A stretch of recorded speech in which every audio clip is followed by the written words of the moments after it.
If you want to change Kenya, start with you. Join the Youth Parliament of Kenya today. Imagine being at the forefront of change where your ideas drive progress.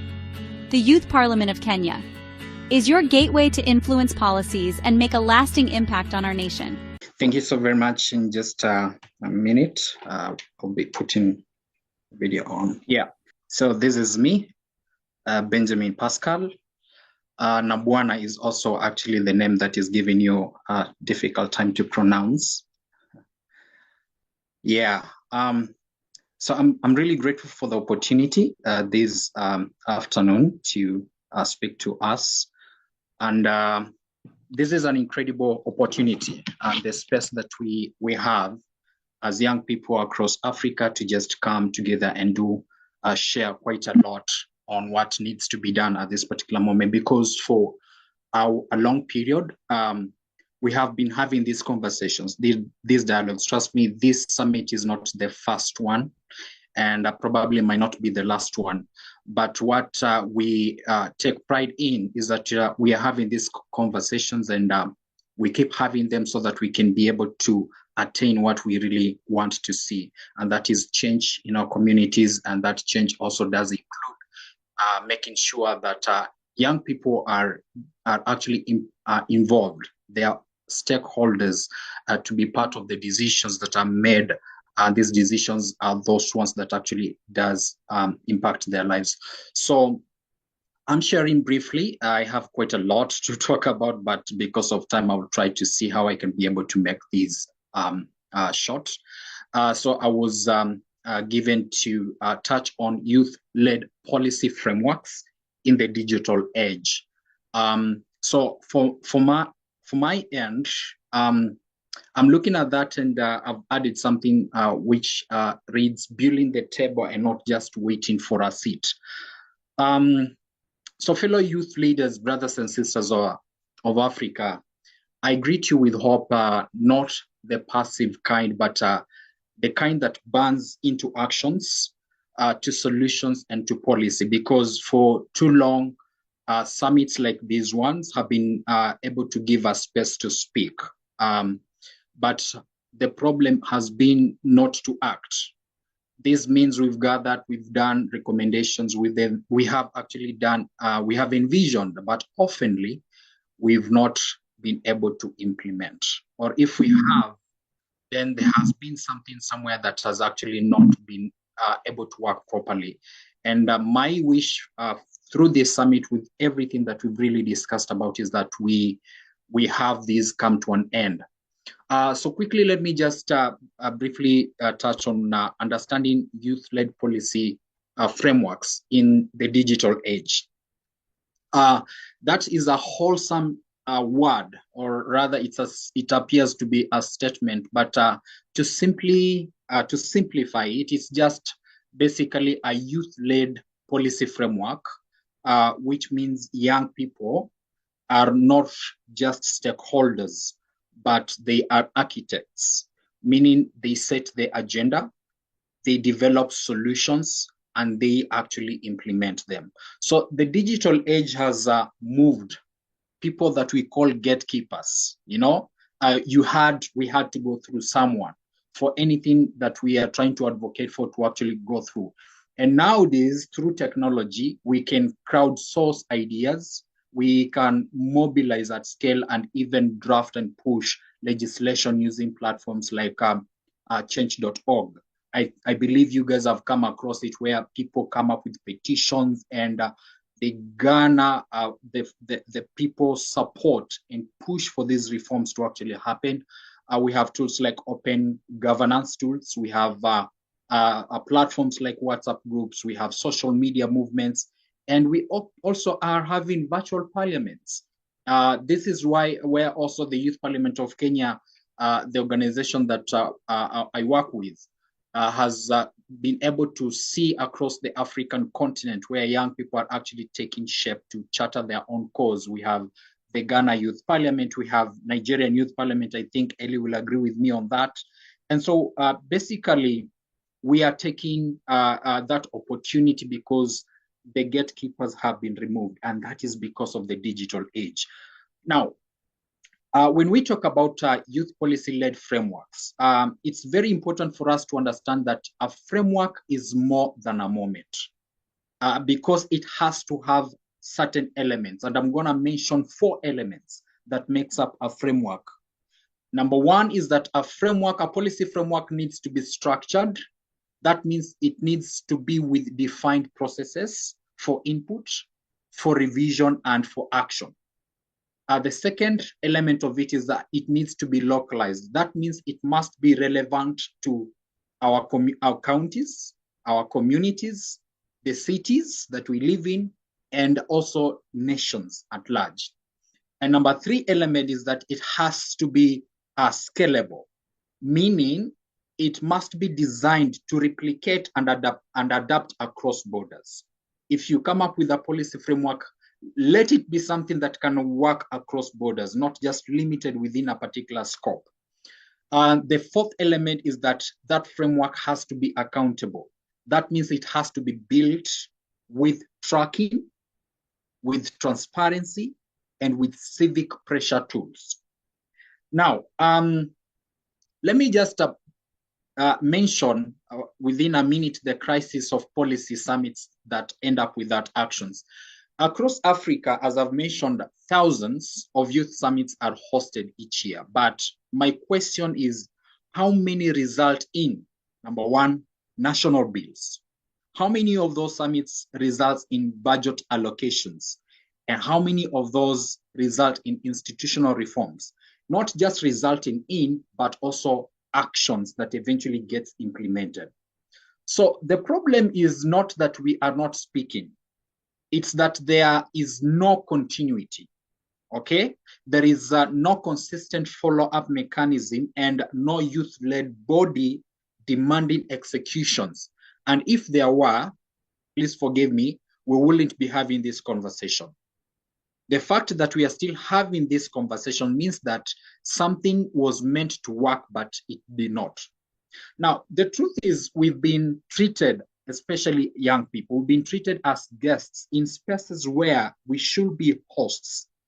But a guest, as you know, cannot dictate the menu they are offered. They just consume what they are given. That's why youth across Africa have started building their own tables. Now, I'm going to mention a case study of what has happened within youth-led policy. In the year 2012, in Senegal, a group of youth activists, journalists, and rappers, like right now in this particular summit, we have Octopizzo from Kenya who will also be speaking probably. This particular group of young individuals formed what they call it Yen Amar. I don't know how to pronounce it, but the basic interpretation of it meant we are fed up during the 2012 elections. What they did is that they utilized music, digital platforms, and street mobilization to raise political awareness, getting young people to register and vote, and pressure politicians to actually adhere to what was needed to be changed. Now, the outcome of that, what happened was that there were over 300,000 new youth voters that were registered. They also pressured leadership to influence the public policy. And they sustained the engagement, not just to that election period, but after the elections, that continued having the youth-led policy framework implementation, and also had what we call the policy watchdogs. So the Senegalese youth didn't wait to be consulted. They consulted each other. That is why many of us in different countries across Africa, we have one specific problem. We are always saying that we have been we have been excluded from the table that has discussions and negotiations of very impactful policies, things that are spoken and deliberated and implemented, yet they directly affect us, but we are not on that particular table to contribute towards it. So these young people did not wait to be consulted. They did consult among each other, just like we are doing. they decided to create the movement that could not be ignored. So from a Kenyan perspective and what we are doing at the Youth Parliament of Kenya, which is a fast rising national youth formed and youth-led movement, this is not just talking about change. What we are doing is that we are organizing for change. Now, what we are doing with the Youth Parliament of Kenya, number one, looking at the structure of governance that we have, we are simulating exactly what we do have in the national governance. But what we are doing through that is to simulate legislative processes for young people, because we want to have young people get the practical aspect of policy making when they are ready to do it. Number two, we are drafting policy recommendations, and I've been working on that alongside some other leaders in the Youth Parliament of Kenya, because we want to make sure that youth participation in politics, mental health, job creation, leadership and governance, smart farming and climate change, and digital inclusion is done from the youth perspective. We have seen what the government has done, and we really appreciate the contributions that it has made. But to be able to achieve what we have has got to take more than just the government. We need everyone on board. And that's why we as young people are offering ourselves through the Youth Parliament of Kenya to steer and charter that cause and pray that we get all the young people to come on board and push for this. The third thing we are doing in the Youth Parliament of Kenya is to engage relevant government agencies. And in the past few months, we have actually done that. For example, we've gone to one of the government agencies called NACADA. This is it deals with drug enforcement issues, and on this, what we're trying to achieve here is to make sure that we have whatever we come up from the youth-led policy frameworks. We want these ones to be adopted by these government agencies, because in as much as they are doing their research, putting their work, resources into it, the people that are being affected by these are as young people. And we have the reach to the grassroots, and we understand if there are solutions to be implemented, to get solutions, to get these particular challenges addressed, then they need to be customized to actually something that is effective enough. Sitting at the boardrooms and planning without including the grassroots is not actually resulting in anything impactful, and that's what we are working on. The second government agency that we have approached is the National Cohesion and Integration Commission, NCIC, on matters of ethnic alliances. As you all know, right now, the country, Kenya, is moving towards the next election period. And if you've been watching what has been happening in the political climate, there is what we call political polarization. And this is not just amongst the old folks, it's coming down, trickling to the young population. And this one undermines the peace efforts that we need to actually have. So at YPK, we have already built a structure from the national level all the way to the grassroots to make it easier to start engagements even as we get close to 2027, which is believed to be a year that defines what becomes of this nation of Kenya. The last thing that we are doing is training young leaders who are keen on becoming representatives in the parliament, national parliament, to be able to learn how debates happen, how to deliberate, and how to develop real solutions. And one of the most amazing things that the Youth Parliament of Kenya is keen on is that we have chosen to work on 8 areas of focus. And all of these are actually tied to the United Nations Sustainable Development Goals, the SDGs. And so we are building a culture of civic responsibility so that when these particular young people get opportunities or chances of getting into the August House, they know by heart what they need to do.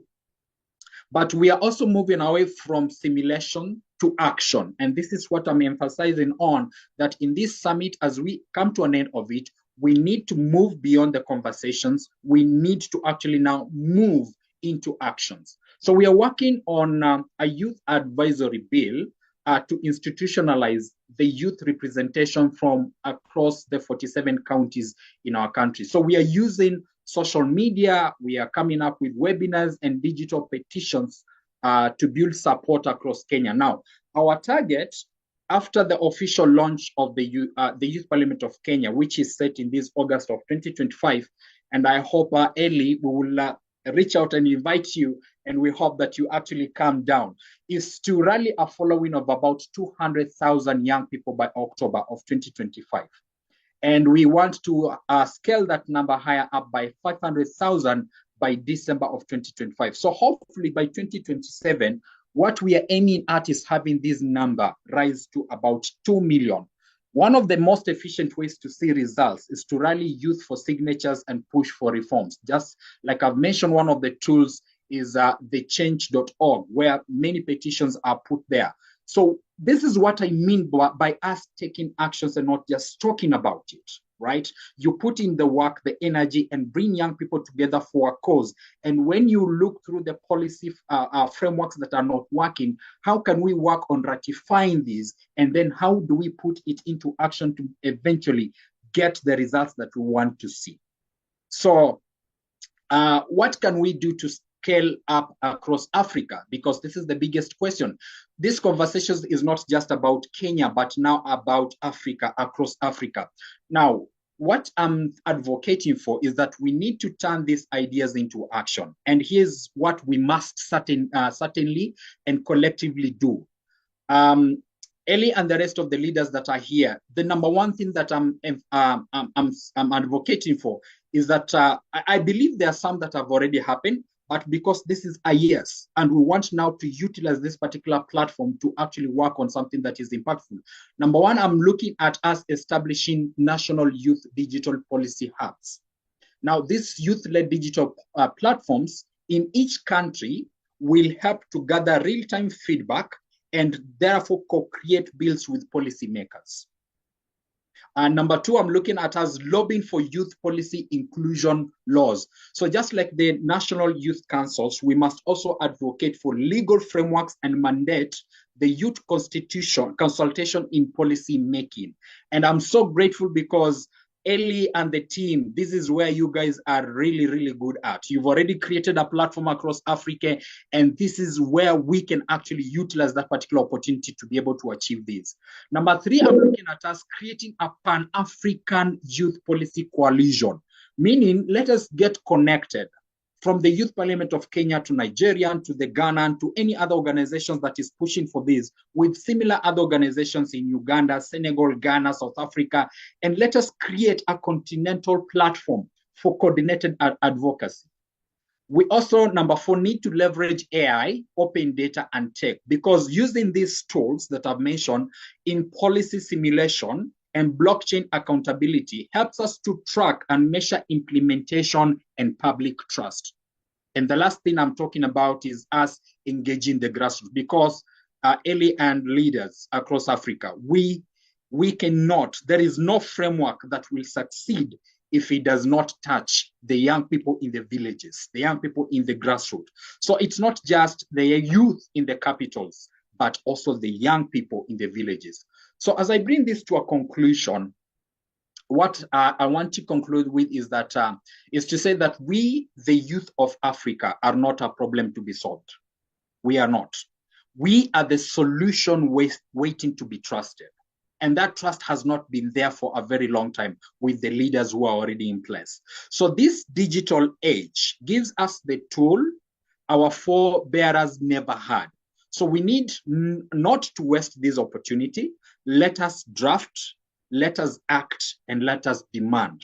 So let this not just be another summit where we only speak. Let this be the summit where we begin to build tables locally, nationally, continentally, because youth-led policy frameworks, they are not dreams anymore, my friends.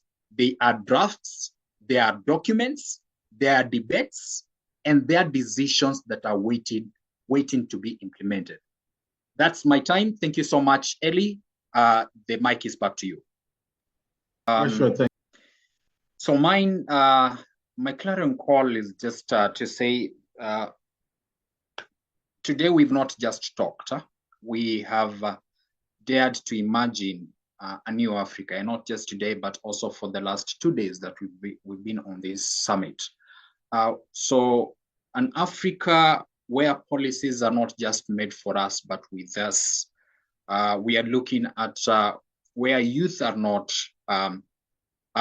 tokens in boardrooms. Sorry for that, just a minute. I'm talking about where young people are not just tokens in boardrooms, but we are trailblazers in leadership rooms. We are not the leaders of tomorrow. We are the leaders of now. So this is our time to rise. This is our time to build. This is our time to disrupt. It's our time to demand. It's our time to lead. And therefore, the digital age is our playing field. And we must code, we must create, we must contribute to policies that reflect our generation's values and vision. As we walk out of this summit, at the end of it, let's not just live with hashtags and photos. Let's live with a mission. Let's take the ideas shared here and implement them in our countries, our counties, our communities, because if it doesn't work at home, it won't work in Africa. So we must start, they say charity begins at home. So let this summit be that finally turned momentum into a movement. Let us go forward, not as scattered voices, but as united African, a youth echoing one truth, that we will no longer wait for the seat at the table, but we are building that particular table, and that every nation must hear us knocking. So what I had just shared earlier on is that let us look into forming this particular watchdogs, policy watchdogs, and let us keep in touch, be able to see what progress has Ghana, what progress has Nigeria, what progress has Kenya done. And if you are also building on the same, what have they succeeded?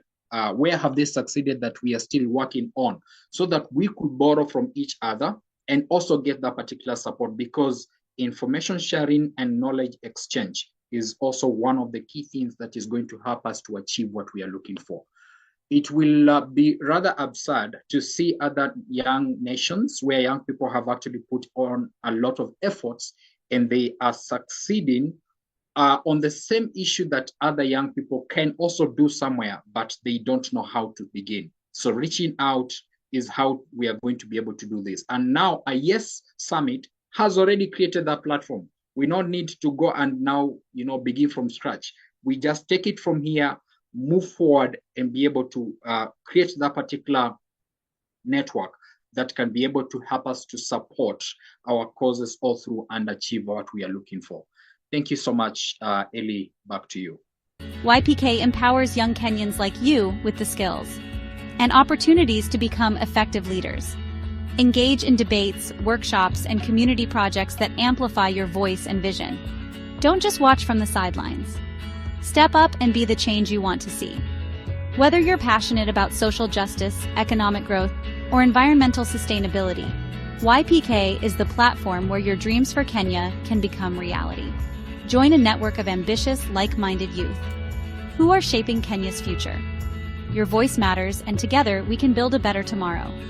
Visit our website or follow us on social media to learn more and sign up today. Be the change, shape your future. Join the Youth Parliament of Kenya now.